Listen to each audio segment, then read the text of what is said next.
So the Illuminated Edda is a full translation of both the prose and poetic Eddas in their entirety.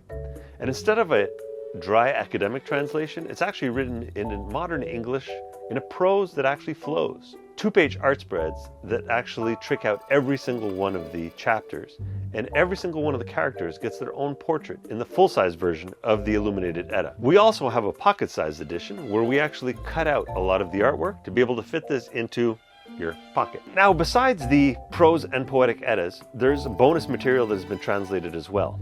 I also translated the saga of Hedric the Wise, which hadn't been translated since Tolkien, and added that to the back of the book. There's also other material from other mythologies: Baltic, Slavic, Celtic, Welsh, and Inuit. And the reason for that is, Vikings were not insular. They were raiders and traders. They traveled and sought out other cultures to exchange ideas and information. And so it's really interesting to see their creation myths juxtaposed with that of the Kalevala from Finland. Or to look at some of their otherworld myths alongside some of the branches from the Mabinogion. So these stories have been interspersed throughout the Illuminated Edda at the right points, so you can have a compare and contrast moment between a story from the Norse tradition and a story from one of the cultures that is a neighbor. Another thing that we added to the book is a mandatory glossary. There are over 250 characters that appear in the book, and so to keep them all straight, all of them have been included in this glossary. There's also an extended glossary that covers key locations, magical items, and other terms that you might end up forgetting from chapter to chapter. And the last thing we have at the back of the book is a mandatory index where you can find every story Loki's in. So now, circling back to the prose and poetic Eddas, some of those stories, if you look at them, are either incomplete or contradictory. The contradictory texts, I ended up putting one version within the book and one in the appendix at the back. The one that's inside the book is the one that would be canon in our Fate of the Norns universe.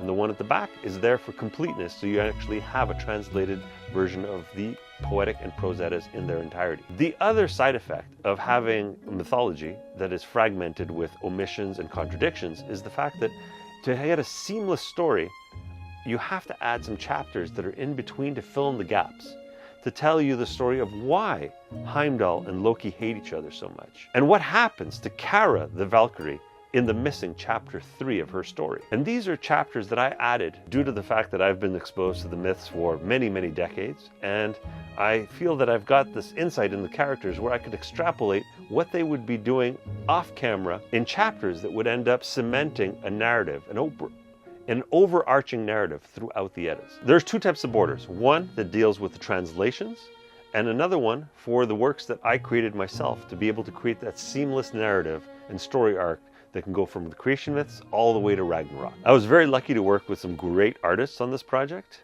Some of these artists were so well versed that I would be saying, I need this scene from the Lokasena illustrated, and boom, it's in my inbox the next day as a sketch, and once it's approved, 72 hours later, I have a completed piece returned. So the reason we call it the Illuminated Edda is not just because of some of the font that's illuminated, but most impressively is all of the artwork that has been decked out throughout this book. So as I mentioned earlier, every single character is illustrated. So on every single page, you're going to end up seeing a portrait of character that is depicted in that chapter or an adjacent chapter. And in every single chapter, you're going to notice at least one full page or 2-page spread that illustrates the stories that are there. So I own at least 15 or 16 academic translations from Caroline Larrington to Hollander, and my friends would come by and borrow these translations to try and learn the real myths. And more often than not, sadly, they would return these books within 24 hours telling me that it cured their insomnia. So these academic translations aren't for everyone, and that's the reason I set out to create this Illuminated Edda, is to actually create something for everyone.